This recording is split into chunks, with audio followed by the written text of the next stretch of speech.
terms of payment. And in the closed session, direction was given to the agency negotiator. The second real property negotiations was for property 461 Oak Avenue, Half Moon Bay, California. APN 056-300-210 and 056-141-950, 960, and 970. Agency negotiator, Mary Rogren, your general manager. Negotiating party was City of Half Moon Bay, under negotiation price in terms of payment. And in this closed session, direction was also given to the agency negotiator. The second closed session was related to conference with labor negotiators pursuant to California Government Code Section 54957.6. Agency designated representative, General Manager Mary Rogren, employee organization Teamsters Union Local 856. And in the closed session, direction was given to the agency designated representative. And that concludes the open session report. And Mr. President, you may now adjourn the special meeting if you'd like. Okay, I want to adjourn the special meeting of the Coastside County Water District at this point. Okay, and roll call. Okay, I want to open the regular meeting of the Coastside County Board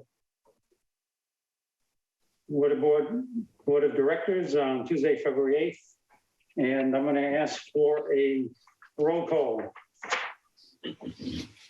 Okay, Director Coverdale. Hi, James. Hi, Kathleen. Hi, Nancy. Hi, James Warsiak. If I said that right. Hi, Joe Armenta. I'm here. Okay, Director Mickelson. Here. Director Reynolds. I'm here. Vice President Mueller. Here. President Feldman. Here. Okay, Pledge of Allegiance, please. Who's got the flag? Ken's got the flag. I pledge allegiance to the Flags of the United States of America America and to the republic for which it stands, one nation, under God, indivisible, with liberty and justice for all. Amen. Okay, I'm gonna ask for any public comment. Hearing none and seeing no one raising their hands, I will move forward to the next item, which is item 4, consider and reaffirm resolution 2021-06, making findings pursuant to Assembly Bill 361, that the proclaimed state of emergency continues to impact the ability to meet safely in person. This is a requirement that we do this each meeting while we're in a closed mode for the CCWD. So that's pretty much what it is. Any comments, Mary, or we can just go to a roll call?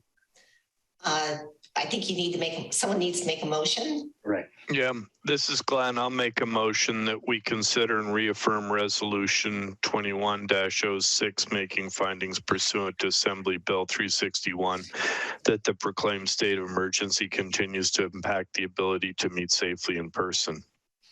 Yeah, second. Who seconded? I would. Oh, John. okay, John, thank you, sir. Okay, roll call. Director Coverdale. Yes. Director Mickelson. Yes. Director Reynolds. Yes. Vice President Mueller. Yes. President Feldman. Yes. Okay. Item number 5, public hearing. Redistricting based on 2020 census data and second public hearing on the proposal to adjust the boundaries of the zones. So item A is, prior to going into the public hearing, is a presentation of draft map of 5 electoral zones for election of members of the Board of Directors by staff and redistricting partners, LLC. So, Mary, you want to introduce the Yes, speaker, please? I'll start this off. So on February 11th, 2020, the board adopted ordinance 2020-01 approving the change in the district's election processes, moving from an at-large to zone-based elections, and pursuant to the federal and California Voting Rights Act. So at that time, the board selected a final map of 5 election zones that was based on the 2010 census data. So the election code provides for redrawing maps every 10 years with the census, and we cannot see deviations in population more than 10%. Otherwise, we have to redraw the boundaries. So the district's deviations were more than 10%. So we're looking at adjusting the boundaries. We are joined today by Joe Armenta from Redistricting Partners, and he's going to walk through the basis for the maps, and we'll go through the map that we spoke about back on January 25th. We had our first public hearing, and the board decided to have staff put the map plan A on the district website, and that is the map that will be presented tonight. So with that, I will turn it over to Joe, and I'll bring up your presentation. I'll share my screen. Great. I forgot you do that for me, Mary. Help me out over here. Hey, everyone. Good to see you again. Joe Armenta, I'm with Redistricting Partners. I'm a redistricting manager helping you out with this. And yeah, we're just going to quickly go through the criteria again.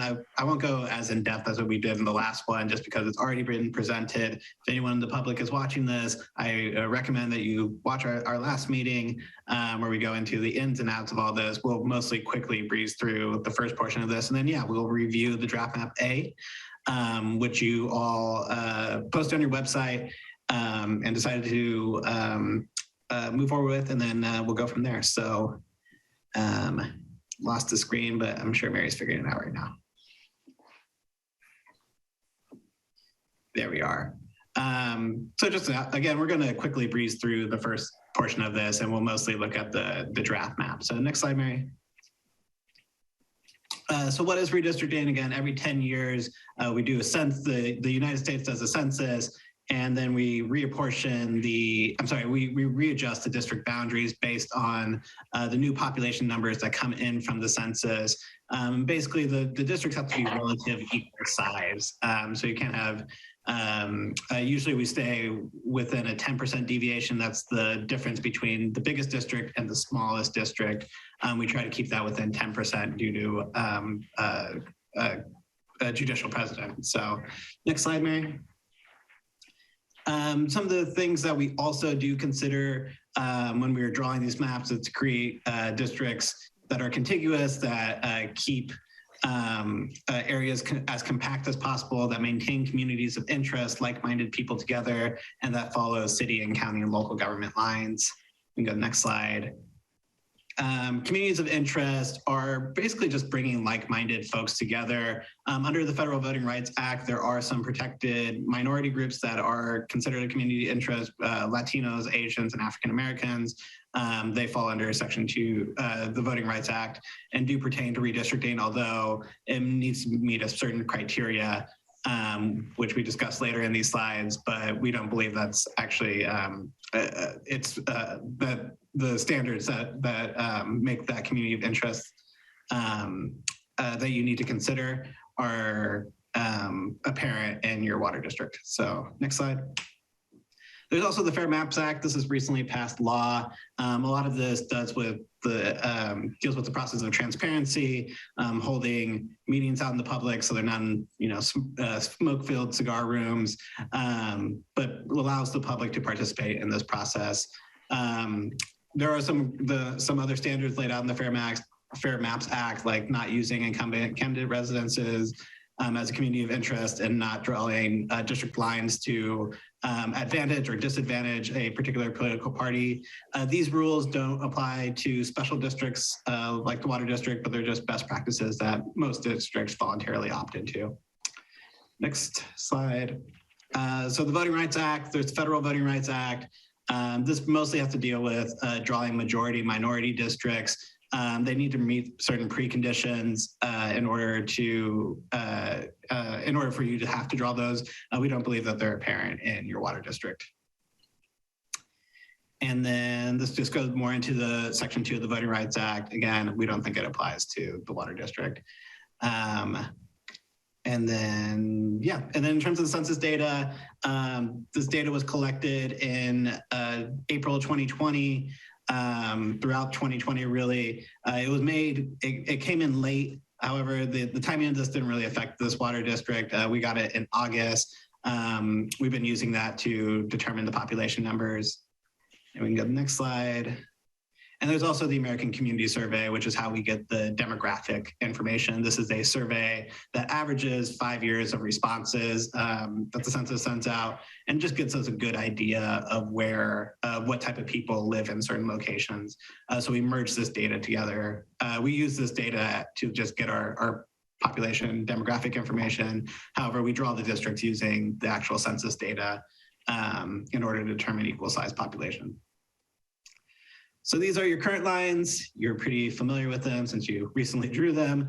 We can go to the next slide. The issue with this is when we readjusted it for the 2020 census numbers, we found the districts were pretty far out of the allowable deviation at 43.1%. That's a pretty big number, but also these districts aren't huge. So just a couple hundred people could throw that number off. So we've been working with y'all to bring that to the 10% allowable deviation. And so we've created draft map A. This is what it looks like. It really creates minimal changes to the current lines. We just did some adjusting around the margins, again, with the goal of getting to that 10% deviation. And we can go to the next slide. These are the districts combined next to each other. You can see that most of the changes have to do in that like Southern District 3 area, Northern District, Purple District, I believe that's 4. Most of that changes is what we do. There's also the island that's out kind of in the middle. I don't know, it's very south of the district. We've included that into District 5. No one really lives there, but we attached it to the district that's closest to the island. This map just overlays the district, and the districts in color are the current districts. The black lines around it are the proposed districts. So you can kind of see again in that Southern District 3 area, and then the hook of District 4 is really where we make most of our changes with this map. And then the total deviation of this is 5.4%. So we're well within the 10% allowable deviation. And then there's just some more demographic info that I'm sure you all have checked out at this point. Just next steps in this process is I believe there's going to be a vote tonight to determine the final maps. If the board decides to go forward with these maps, we can work with the county registrar on getting them implemented and move from there. And if you can go back, sorry, to the slide really quick. I just want to say this just so you all know what you're voting on. One more slide. Let's go back to the main plan. There's a little space in the top of District 3 that's non-contiguous. So it's in green. It's part of District 2. Nobody lives there, but it's part of a census block that's outside of the water district, and it just connects there. And our computer program won't allow us to put that into District 3. It's a little tiny spot. Again, no one lives there. We'll just have to work with the county registrar to put that portion into District 3. Our computers just wouldn't do it for us right now. And Yeah. we can keep. Okay. Yeah, go ahead. Mary, bring us back to the full screen again. I guess that at this juncture, at 7:14, I want to open the public hearing for comments from the public.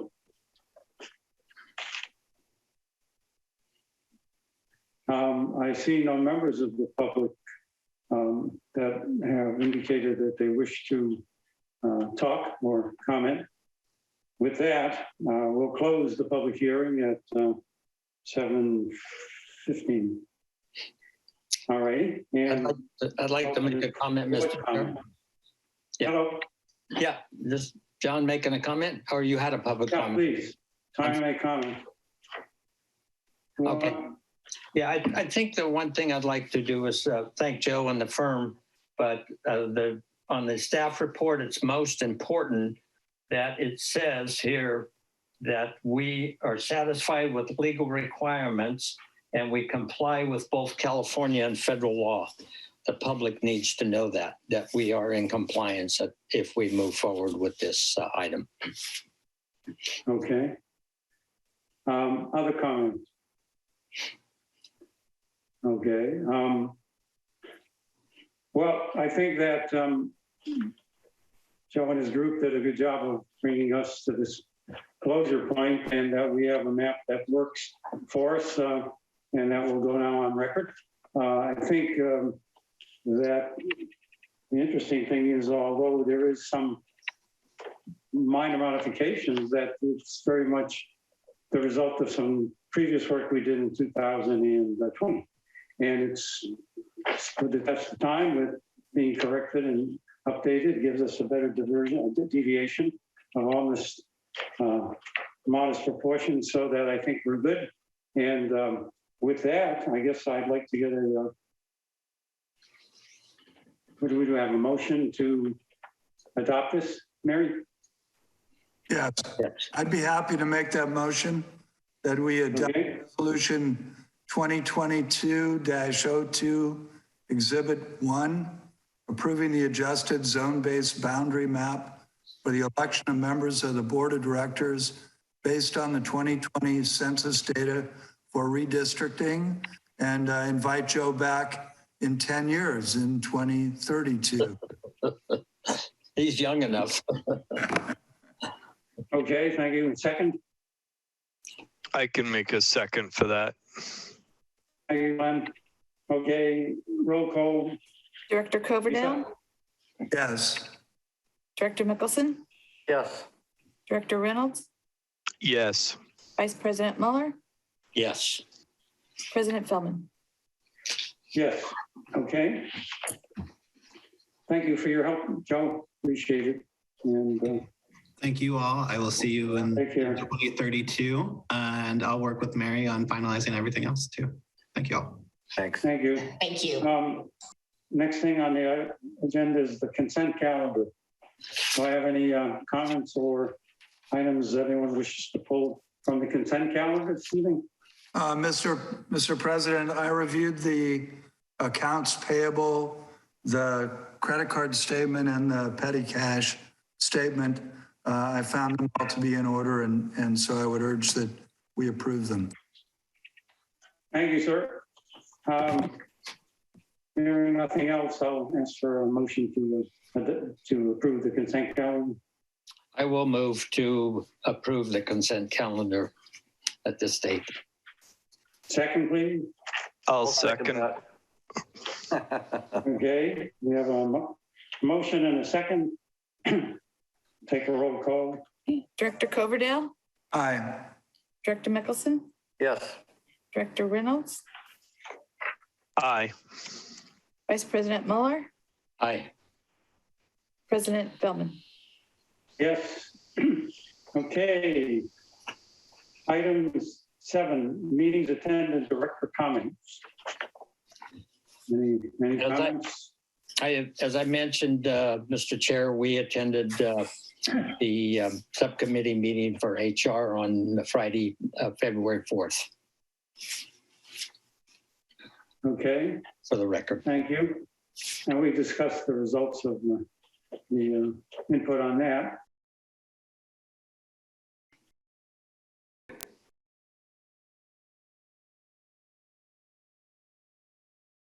Movement in the law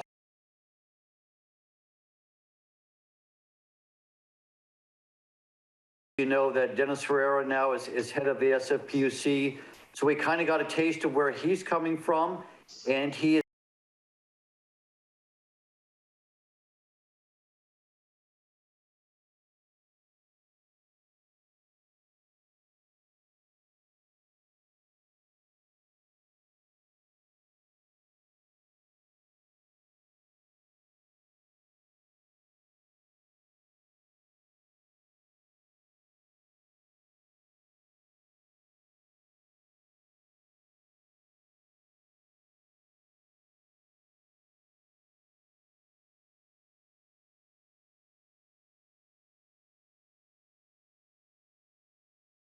You can help me out. What was the name of that group I spoke with? Coastside One Water.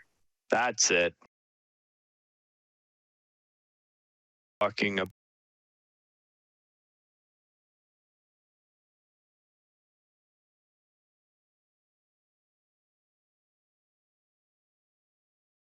about Half Moon Bay. Generally a positive consensus towards, I was impressed how many people commented that water reuse should be considered and promoted. And there was a good discussion on groundwater management. Okay. Okay. Oh, and Kathleen did a really good job presenting us as being very smart and knowledgeable. So she did good. Coastside One Water. Oh, Kathleen. Yeah, Coastside One Water.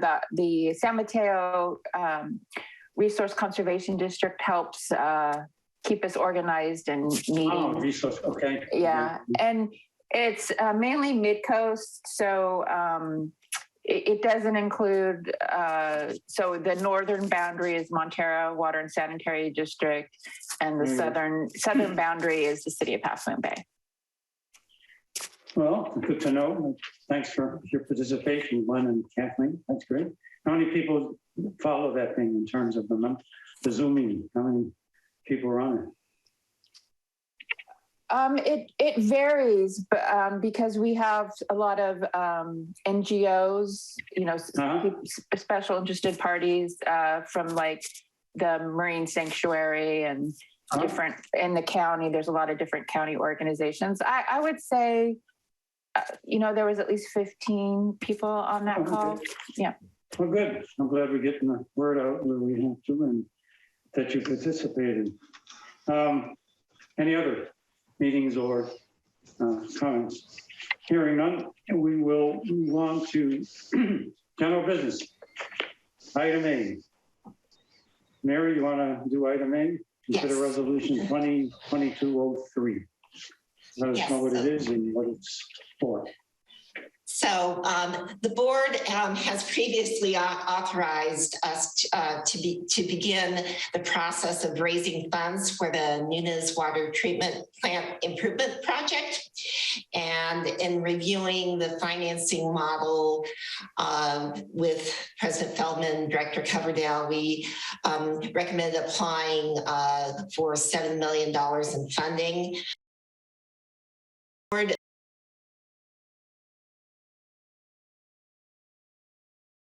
Company to serve as a municipal advisor for the district in Jones Hall Council. So we are joined by James.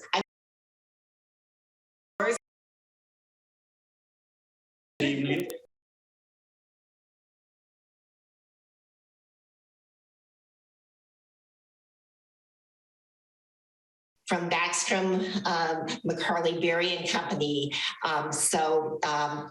Who we are working with on this financing. In late January, Grant issued an RFP, and so we are collecting bids and should have some ideas about financing, I'm assuming in late February. But as part of this process, the next step is to approve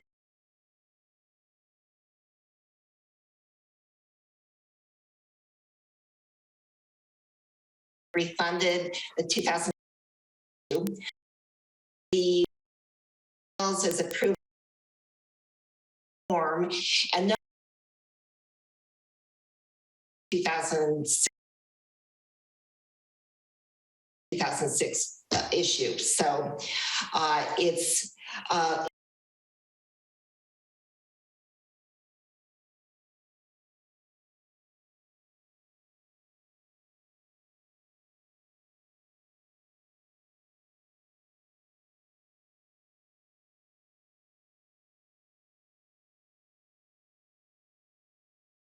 authorizes the manager to it also authorizes all the president of the board and the board members as well.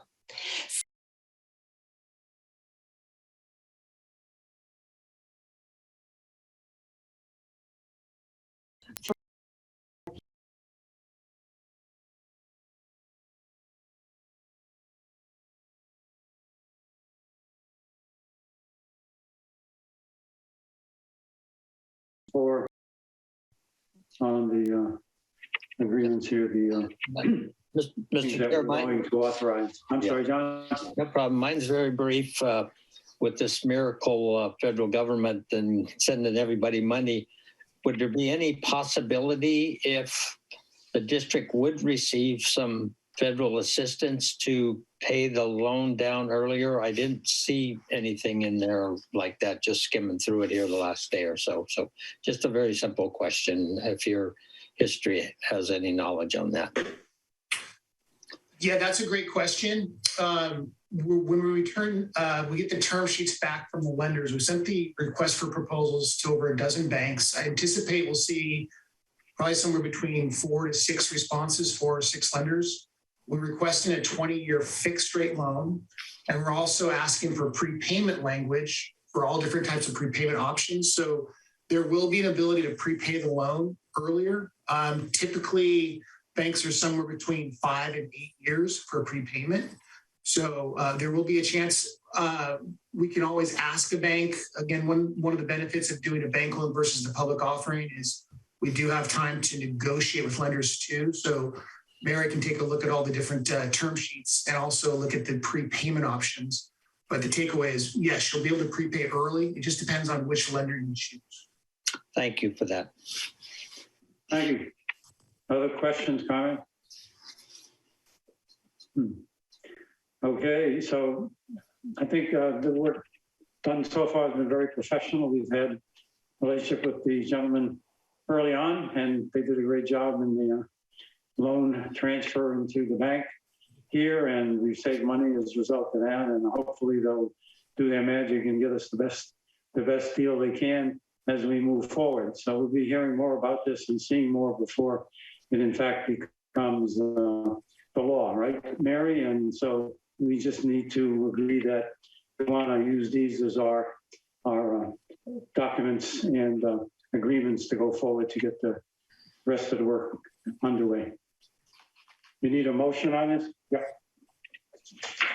Correct? Anybody want to move? So, Mr. President, I'd be happy to make a motion that we approve resolution 2022-03, a resolution of the Board of Directors of Coastside County Water District authorizing the financing of capital improvements to the water system via entrance into a loan agreement and approving related documents and actions. Thank you, sir. Have a second? I will second it, and I'd like to thank the firms and staff for putting this together to help us continue to move forward with infrastructure for Coastside County Water. So I second it. But thank you, sir. Staff and professionals that are in this business to keep us little people in the business. Okay, we have a roll call. Director Coverdale, Yes. Director Mickelson, Yes. Director Reynolds, Yes. Vice President Mueller, Yes. President Feldman. Yes. Okay, thank you. Next item is Item B, water shortage advisory and public outreach update. Kathleen. Yes. So before I start, I wanted to give Director Reynolds his job describing and just in general, it was a very good presentation. And also to mention Just the Oscar nominations. And was there. No. And I wanted to mention originally staff had planned to bring an ordinance, a water shortage ordinance to the board in February. But it looks like now we're trying to bring that to the board at the regular March board meeting so that we can do adequate public noticing of the ordinance. And we're also still researching kind of what other agencies in the area are doing. So still doing a little bit of research. Yeah. And so as far as my staff report, not a lot new.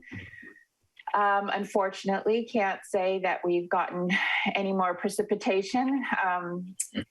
February is looking as dry as January was.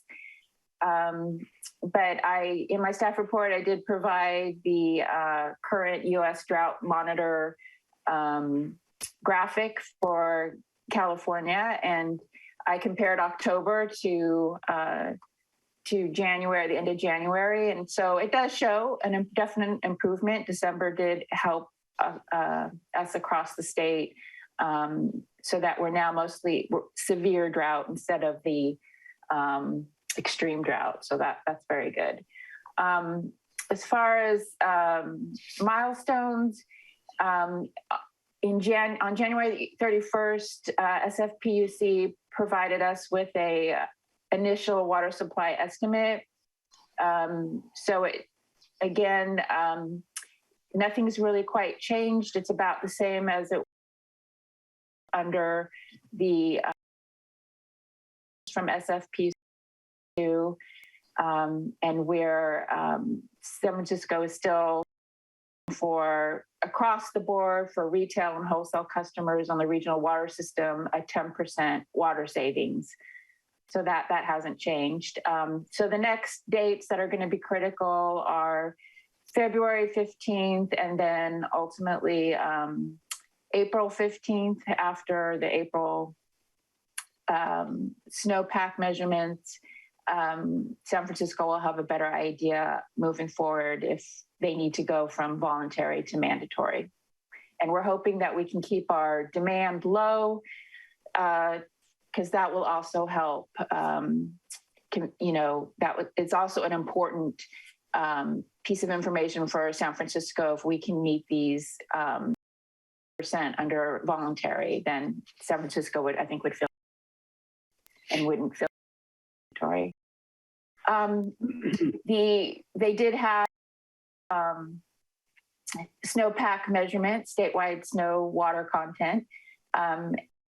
Fortunately, January was so dry, we did dip below the 100% for normal. We're in the 90s now.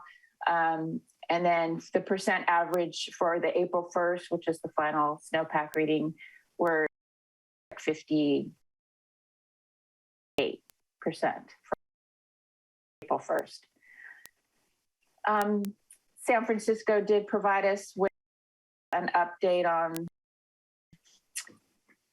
how reduction, and January 28th, we're at about % water savings. So percent that San Francisco is looking for. So we still have a ways to go. Also, unfortunately, with the dry weather in January and February, we're seeing a slight uptick in demand in the regional water system, kind of assuming that's from irrigation demand. And then I saw a more recent graph, and it looks like that trend is continuing. So hopefully we can get the messaging out to the regional water system that we still need to be conservative with our irrigation to keep those numbers down.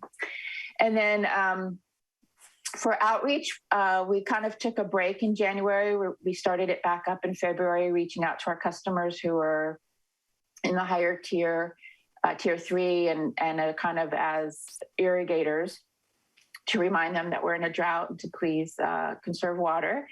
And the general manager and I also met with the manager of Skylon Cemetery to discuss the drought conditions and our allocation from SFPUC. And I'm available for questions if you have any questions. I just have, since we're in the compliment mode, compliment you. I received a nice thank you note from a customer at 727 Main Street to help this individual move along with her new project on Main Street there. And thank you for taking care of that, staff. I don't know, Kathleen, if that comes under your jurisdiction, but she did mention your name in an email a couple of times. So thank you for getting that cleared up. Number one. Number two, when we're talking about demand, and I'm sorry, I have to bring this up, just south of the post office on Pillar-Cetus Creek, we have a new unhoused encampment, and we don't take water out of Pillar-Cetus Creek, and they have a hose in the creek. And I just got to get that off my chest. It seems like nobody wants to move forward with the development going on there. So just let you know. Other comments? Chris, Ken, Glenn? There was a question, Kathleen, from a member of the public wondering whether there's a video of Glenn's appearance on the Coastside 1 water show. I don't believe they record those. Okay, that's the answer. No, okay. I'm sure Glenn could do a repeat performance.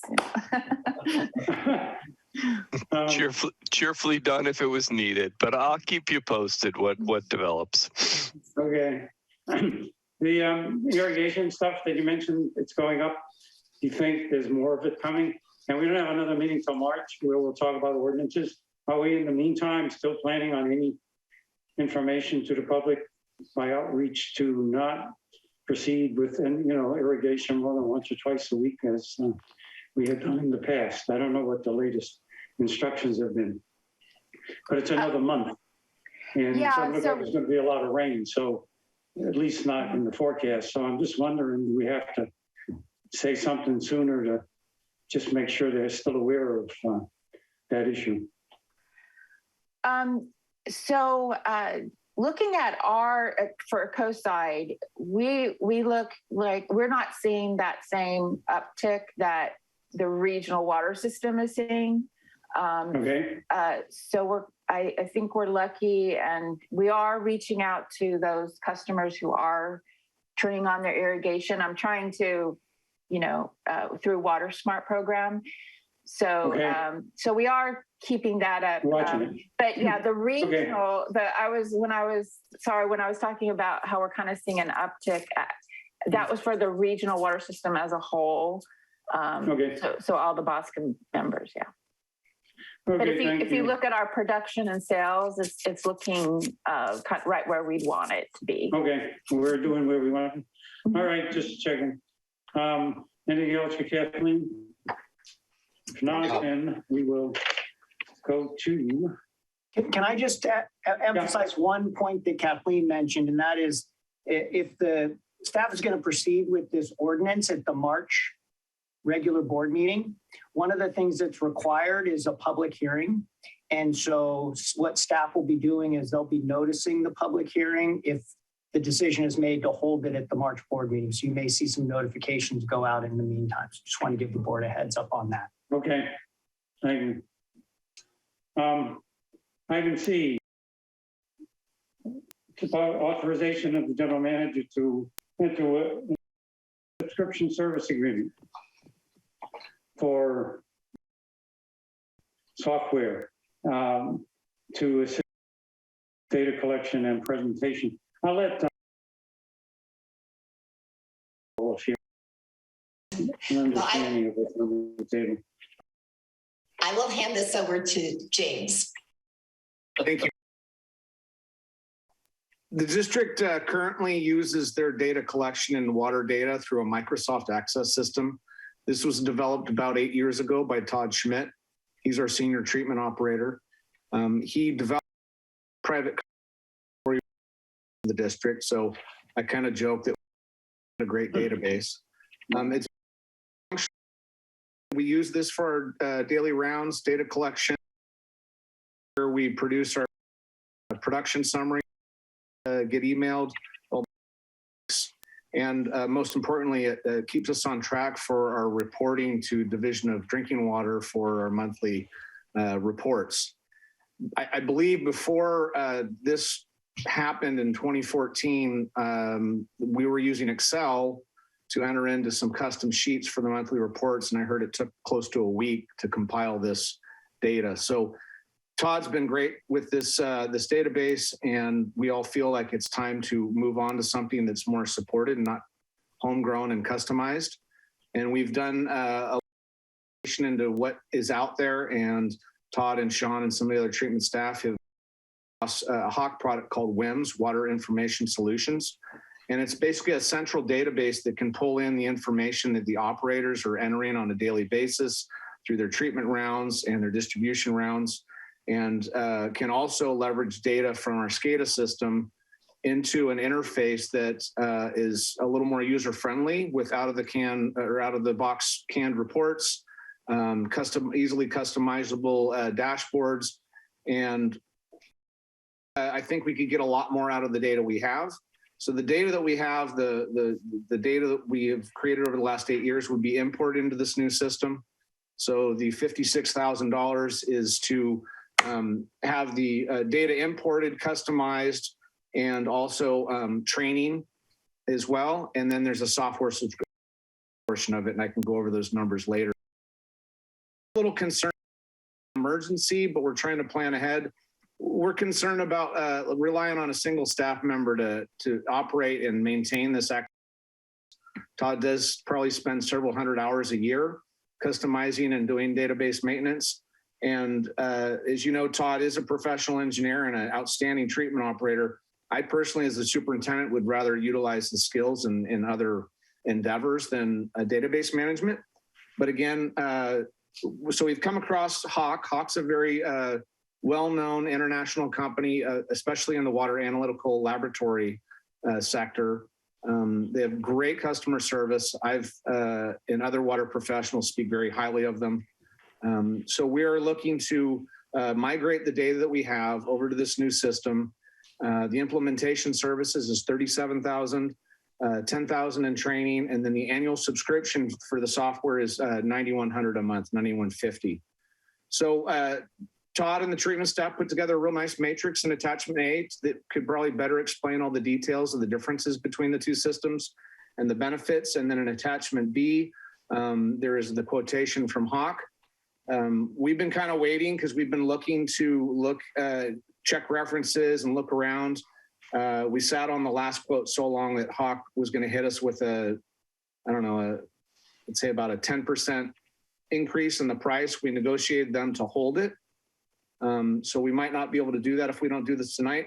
But like I said, this isn't an emergency. We're trying to plan ahead and further leverage our data. And again, I just want to emphasize that this is a system that Kathleen would be able to get into as well. And I think more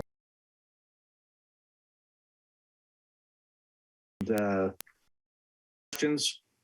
I'm here to. Very briefly, thank you for that presentation. A pretty good system. Anywhere in the data with water quality for future information if someone is concerned about it? Yeah, the compliance reports that go into Division of Drinking Water.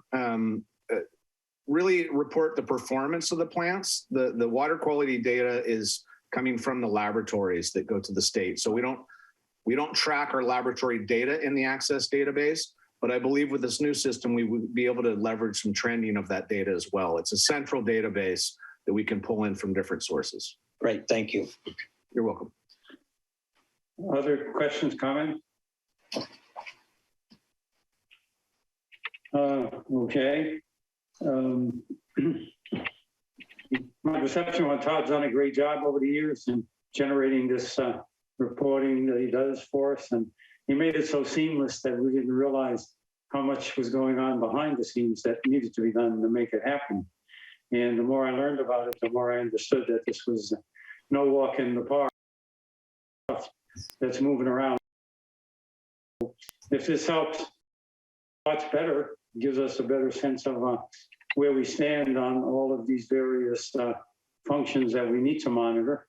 And it saves him time, which is really a key issue as well, to do the other things that need to be done by someone with his expertise and competence. And I think to be the right way to move at this point. So do I have a motion on this? Yeah, I can make a motion that we authorize the general manager to enter into a subscription service agreement for the Hawk Company Water Information Management Solution software and to enter into a professional service agreement with Hawk for implementation services. Second? I'll second it. And just a brief comment. I think my thoughts are it doesn't cost, it pays to invest in. Thank you. I second it. Okay. Director Cloverdale, Yes. Director Mickelson, Yes. Director Reynolds, Yes. Vice President Mueller, Yes. President Feldman. Yes. Okay, next item on the agenda.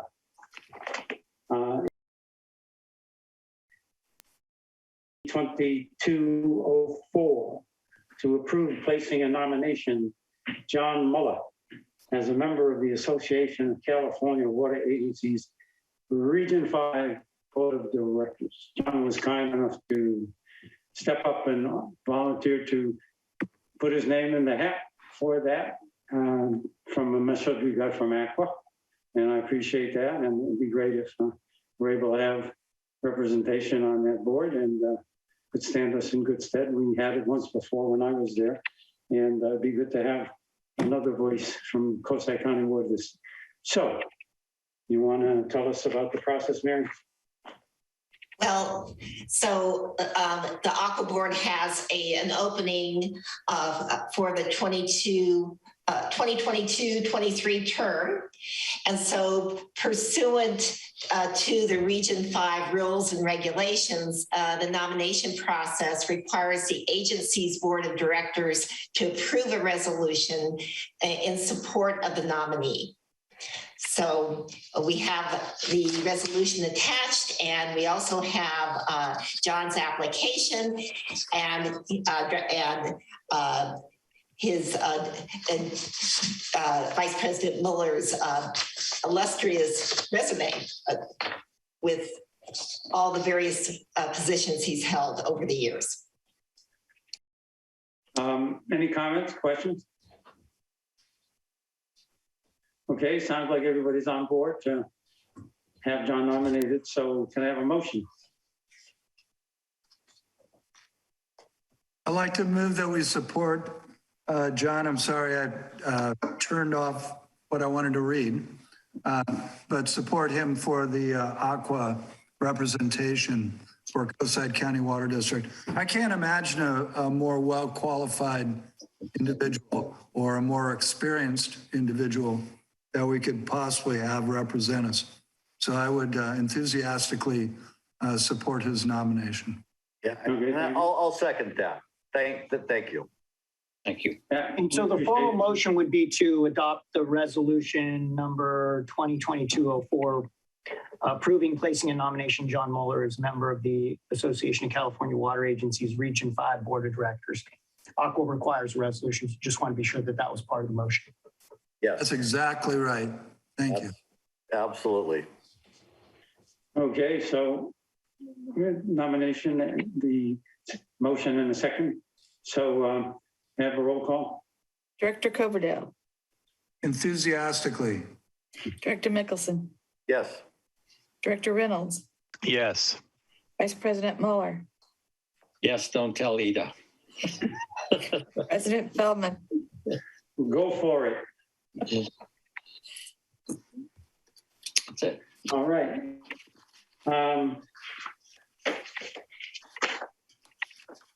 Item E, Nunez Water Treatment Plant Upgrades, project update number 6. James, you want to take that?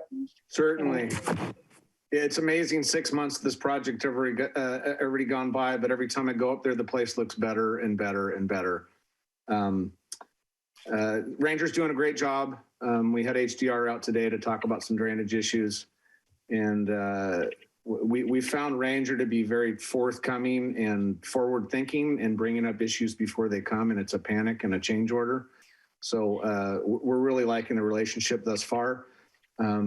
We do not have any approved change orders, so we're at 0% on change orders. And you'll see the data on attachment A there. Progress since the last meeting, rebar installation, formwork, essentially pouring the inlet and the outlet channels and setting the inlet and outlet pipes to the said basin.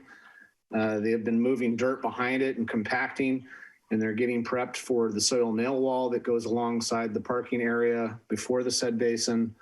They have put in some storm drain pipes and part of the drainage issue, the drainage ditch, and also some storm drain pipes. So progress is moving right along. We're a little concerned about parts, but luckily we got enough to do for now. Coming up in the next 3 weeks, we're going to be continuing the backfilling around the said basin, finishing the roadway construction to the back, the drainage ditches, soil nail wall. That's going to start, I believe, on the 21st. And then concrete coating of the said basins and the installation of the 8-inch settled water piping that's going to take the water from the new said basin over to the channel that feeds the filters that's existing. We're looking on schedule. If you look at the pictures in the back, the upper left picture is the concrete channel and the pipe that has been set for the influent to the said basin.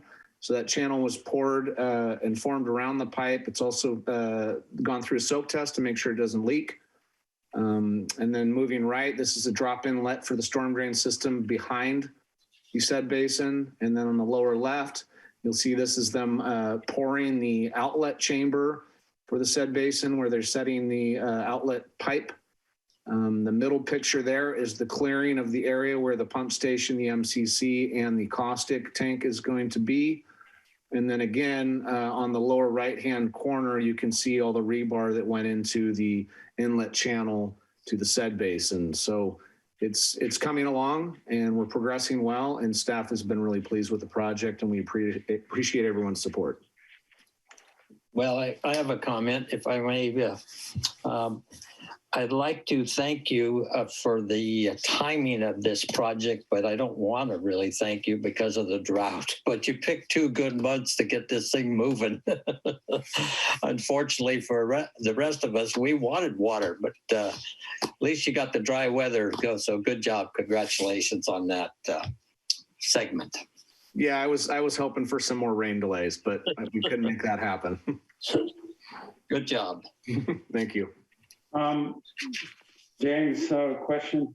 The outset, there was a schedule that was shown, or that you had delivered in one of our sessions, their original master schedule of the project, et cetera, with the start and stop of all the various activities. And the bill to date is about 1.5 mil or so, I guess, for the first 6 months, approximately. Yeah, out of the 6.8. It's about a 2-year schedule. Correct. So the question is, on that schedule itself, if you had to guess a percentage completion, is there some number that you would point at? Is it a percentage equal to the amount spent over the total during that 6 months? Is it a little further ahead or a little less ahead? I'm just trying to get some relative understanding of where we stand in terms of percent progress against the schedule. Well, Yeah, I think we're pretty much on track in terms of the schedule. As you could imagine, this structure takes, it was kind of slow starting, at least the way it looked. Nothing against the contractors. It takes a while to dig out a pit that big and form the concrete. It's not a inexpensive endeavor, the building of the said basin.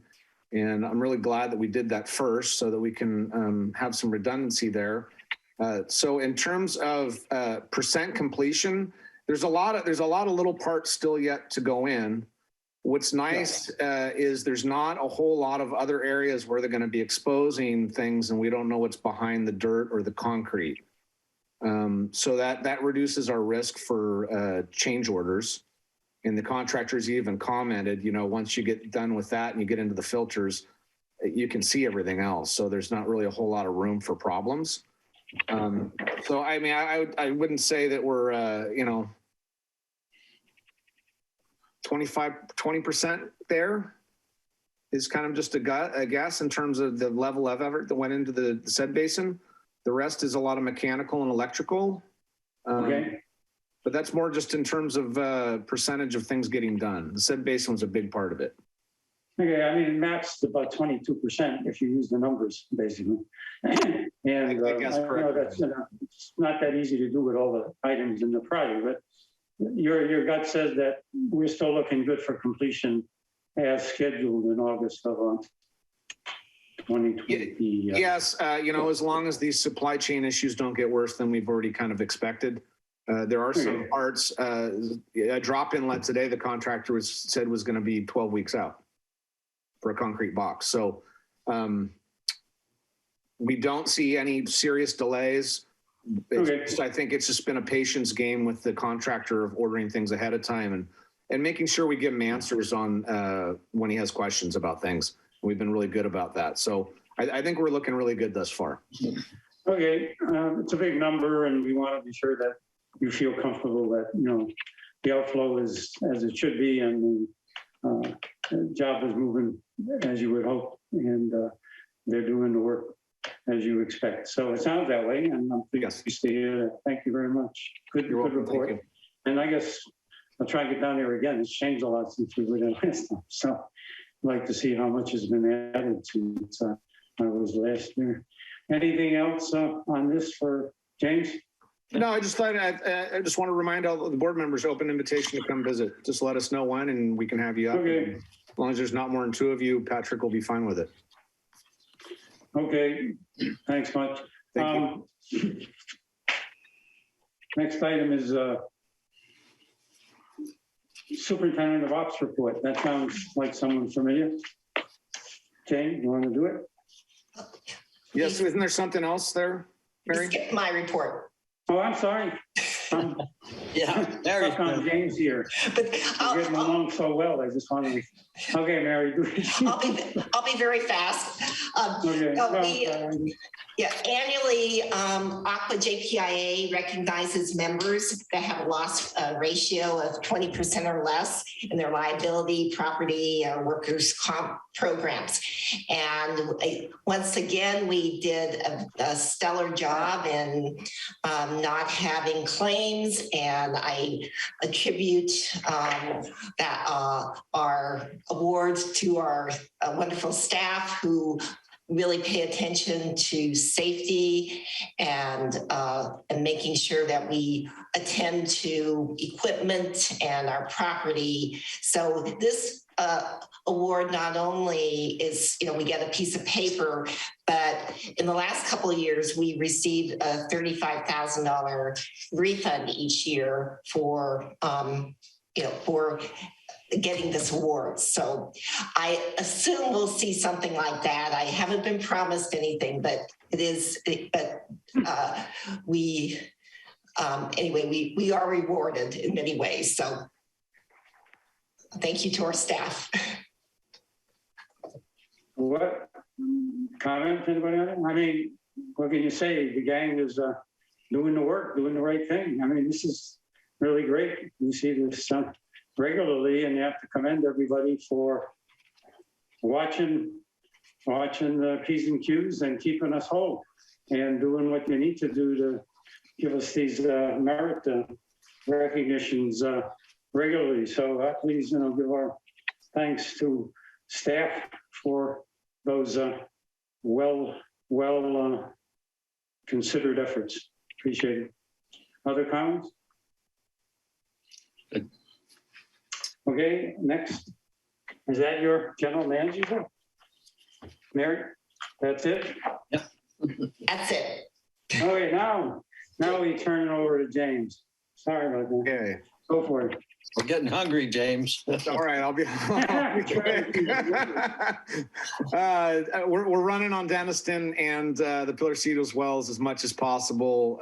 Last month, I'm pleased to report we only used 3 million gallons from Crystal Springs, and that was just due to the necessity of not having to run out there and make adjustments. So we're primarily on the local sources right now. We're going to do that as long as we can. Feedback from the field staff says that the creek's still running strong. So we're blessed there. We're really happy about that. I don't think Pillarcitos Lake is still spilling over. So eventually that's going to taper off.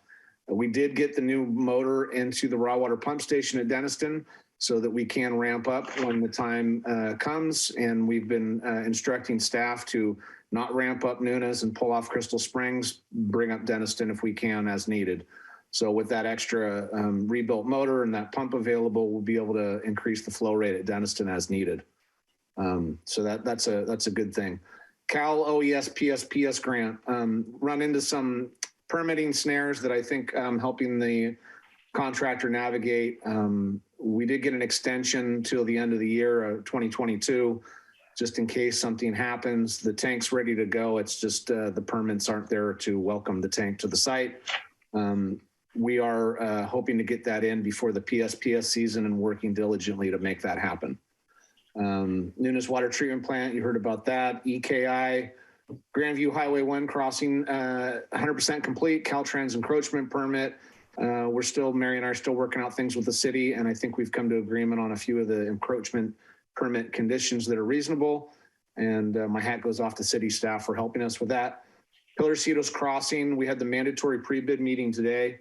We had 5 contractors show up for such a pretty modest job. I mean, it's a big deal for us, but for the money that's out there right now, the engineer's estimate is $375. I was pleased to see that many contractors show up, a couple of the local ones. So the bid opening, and we'll hope to get some good pricing on that. Miramontes Point Road design, we're hopefully getting that in the next few months here, next few weeks rather. And we're continuing the work on the Half Moon Bay tank replacement project. The 60% design documents from HDR should be here at the end of the month. And if you have any questions, I'm available. Questions, comments for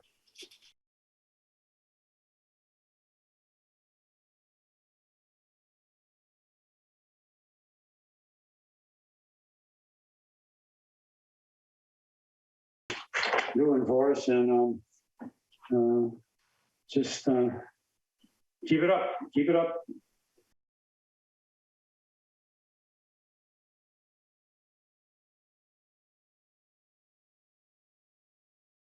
Tell us about what are resources report. Yes, so we have some good news. So the district submitted its 2020 urban water management plan to the California Department of Water Resources in June. And in January, we received a letter where they just, they don't give us a grade or anything like that, but they say that that they received the plan and it is consistent with the statutory requirements. So that's good. We included the letter to the urban water management plan that's posted on our website. They did ask us to make a couple tweaks to some tables that we submitted online to DWR. So our consultants assisted us with that. But it's good to get the feedback that that plan has been accepted by DWR, and we can check it off the list as complete. Good job. Good job. Again, that's every 5 years, right? So yeah, it's a big effort. It took a lot of work and a lot of digging in, consolidation of data, et cetera. So once again, what can you say? You guys are doing your best to keep us afloat, as they say, in tough times, and we appreciate it. John? Yeah, Mr. Chair, just a very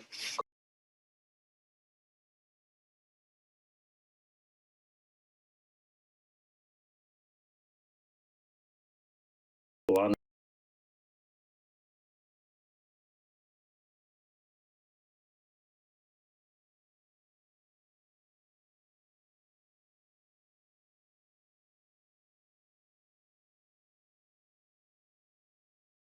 So we're going to try to get him out to meet a few more people when he has a moment, but he is our new captain on the Coastside, and he is a wonderful young man. So I was happy to have a nice meeting with him today. I just Thanks for the update. Other comments? Now it's director comments and request for meetings, forward meeting agendas, items. Anything? Guess not. I guess it's been a long meeting, and I'll let you go. And thanks for your perseverance here, and have a good weekend and week, and stay safe. Any other comments? If not, I have one comment. I just want to wish everybody a happy Valentine's Day. Forget to run around with your best friend or your sweetie. Have a great day. all righty.